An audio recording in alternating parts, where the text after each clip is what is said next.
Welcome to the second part of the lecture. In this part of the lecture, we will discuss the following points of stylistics: deviation, the irrational in poetry, ambiguity, foregrounding, figurative language, and patterns of sound.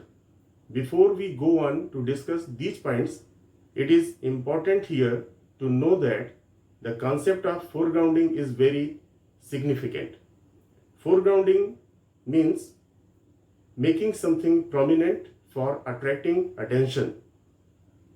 It means putting something in the front to attract attention. When we think about foregrounding in the context of linguistics or stylistics, we always remember John Mukarovsky. In the beginning of this part of the lecture, we have talked about foregrounding. Foregrounding is one of the most important features of stylistics. But before we discuss the concept of foregrounding in detail, we will discuss the concept of deviation. Deviation. Now we are going to discuss the concept deviation. Deviation is an act of changing from the set way of doing something. It is an act of doing something in an innovative way. It may also be said that deviation is an act of doing something in an unexpected way. Jeffrey Leach expresses his view on the term deviation as, I quote, "A linguistic deviation is a disruption of the normal process of communication. It leaves a gap, as it were, in one's comprehension of the text." I unquote. There are the 8 types of deviation suggested by Jeffrey and Leach. They are as follows. Lexical deviation. This deviation occurs in the lexical features of the language of a literary text. Grammatical deviation. It occurs in the grammatical features of the language of a literary text. Phonological deviation. It occurs in the phonological features of the language of a literary text. Graphological deviation. It occurs in the graphological features of the language of a literary text. Semantic deviation. It occurs in the semantic features of the language of a literary text. There are the 3 other types of deviation. They are dialectal deviation, deviation of register, and deviation of historical period. All the types of deviation cause the literary foregrounding. It may also be said that all the types of deviation add something new to the language of a literary text. They also add some new sense or meaning to the language of a literary text. The irrational in poetry. After knowing the meaning of foregrounding, we will talk about oxymoron, paradox, periphrasis, pleonasm, tautology, and an absurdity made due to making a mistake of selection. Jeffrey and Leach has seen them as the important points of the irrational in poetry. Jeffrey and Leach expresses his view on pleonasm. I quote, "Pleonasm, an expression which is semantically redundant in that it merely repeats the meaning contained elsewhere in what precedes or follows it. My female grandmother, a false lie, a philatelist who collects stamps." I unquote. Tautology. It is a statement without any thought. For example, my sister is female. Oxymoron. It is a figure of speech where 2 contradictory expressions are put together. For example, unclear clarity, paradox. It is an absurd statement. For example, my brother is female. Periphrasis, an expression that unnecessarily uses many words to express a sense. For example, he traveled aimlessly over the surrounding countryside. It can be expressed in this way: he roamed over the surrounding countryside. Now, we will discuss about an absurdity that is made due to a mistake of selection. It is putting an element into an unfit context. Here, Jeffrey N. Leach gives an example of this point in his book, A Linguistic Guide to English Poetry. I quote, "Water has eaten kindness." I unquote. Now we are going to discuss the concept of ambiguity. The online Oxford Dictionary defines the term ambiguity as, I quote, "the quality of being open to more than one interpretation, inexactness." I unquote. Jeffrey N. Leach talks about some kinds of ambiguity. They are as follows: lexical homonymy. For example, the word head has more than one meaning. Grammatical homonymy. Rolling balls may have more than one meaning in a sentence. Lexical polysemy and grammatical polysemy. Jeffrey N. Leach has talked about the significance of puns in the language of a literary text. He has also talked about the importance of a wordplay in the language of a literary text. Foregrounding. Now we come to the concept foregrounding. It is one of the most important phenomena of stylistics. Jeffrey N. Leach expresses his view on foregrounding. I quote, "As a general rule, anyone who wishes to investigate the significance and value of a work of art must concentrate on the element of interest and surprise rather than on the automatic pattern. Such deviations from linguistic or other socially accepted norms have been given the special name of foregrounding." I unquote. In his book, A Linguistic Guide to English Poetry, Jeffrey N. Leach gives an example of the short passage from John Lennon in his own right. I quote, "Henry was his father's son, and it were time for him to go into his father's business of drummer striving. It were a first dime trade, which was first dime." I unquote. When we read this passage, we see that there are the different types of deviation in it.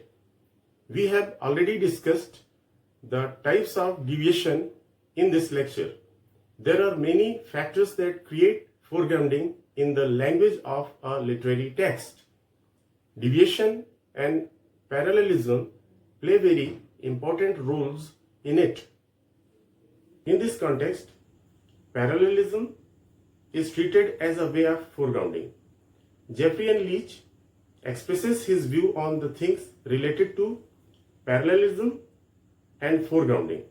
I quote, "To the extent that any use of language consists in obeying rules, regularity, or rudeness is a property of language in general, both inside and outside poetry."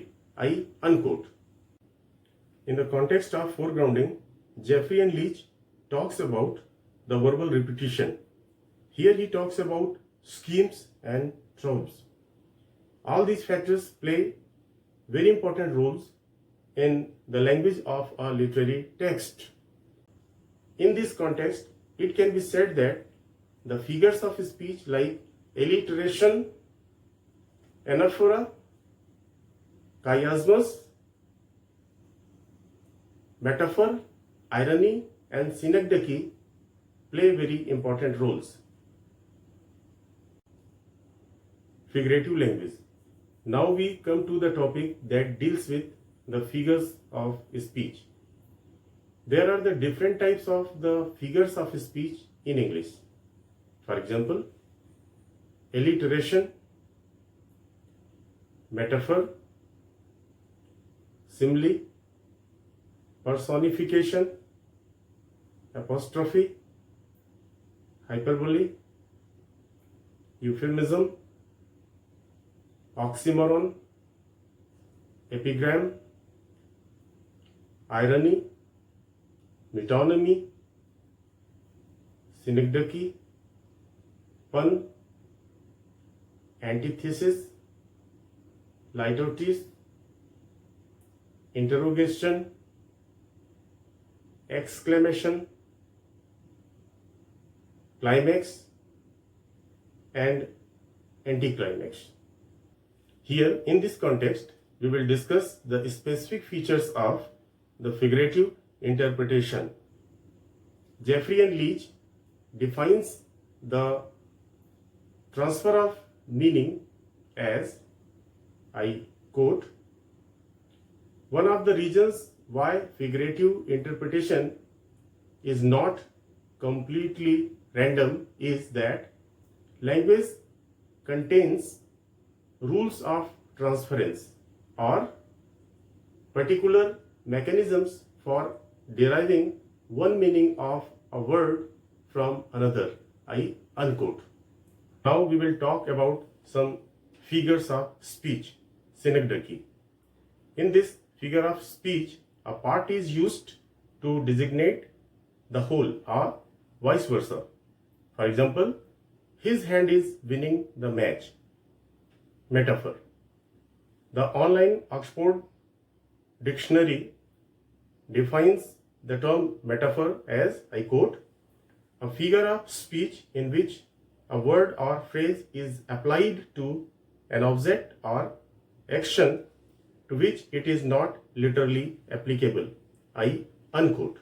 For example, Ramesh is a loin. Simile. It is a figure of speech in which a comparison is made between two things of different kinds. For example, he looks like a tiger. Metonymy. The online Oxford Dictionary defines the term metonymy as, I quote, the substitution of the name of an attribute or adjunct for that of the thing meant. For example, suit for business executive or the turf for horse racing, I unquote. Litotes. It is a figure of speech wherein an affirmative is expressed by nullifying its contrary. For example, she is not a little helped. Innuendo. The online Oxford Dictionary defines the term innuendo as, I quote, an allusive or oblique remark or hint, typically a suggestive or disparaging one, I unquote. We have to see that symbolism and allegory also play important roles to influence the language of a literary text. There are a number of other figures of speech that influence the language of a literary text. They especially influence the language of poetry.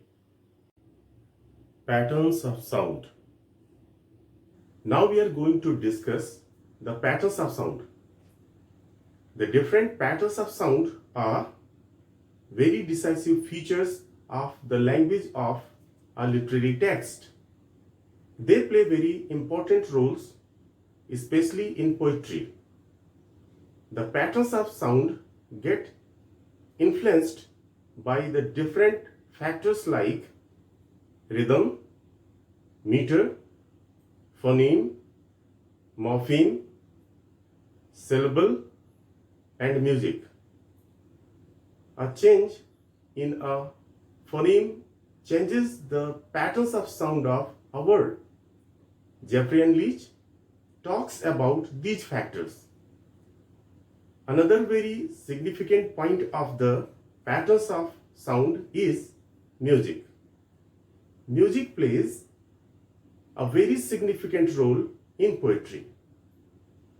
Jeffrey and Leach talks about its significance in poetry.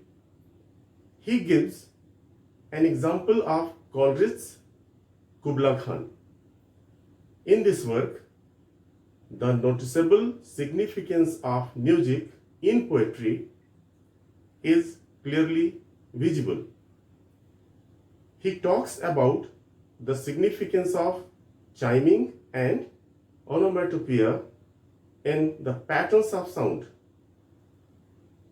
He further talks about the formations of alliteration, assonance, consonance, reverse rhyme, pararhyme, and rhyme.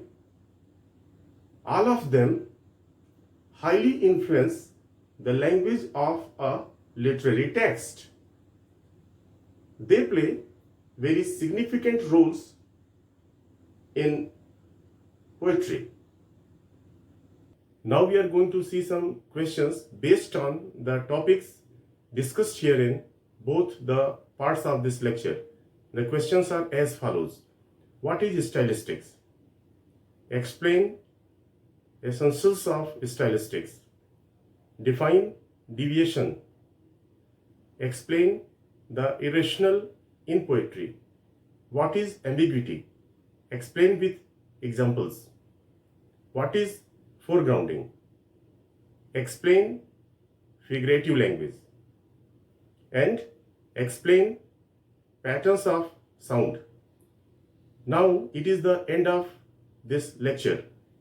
Both the parts of this lecture have been delivered on the 29th of April 2020. Thank you.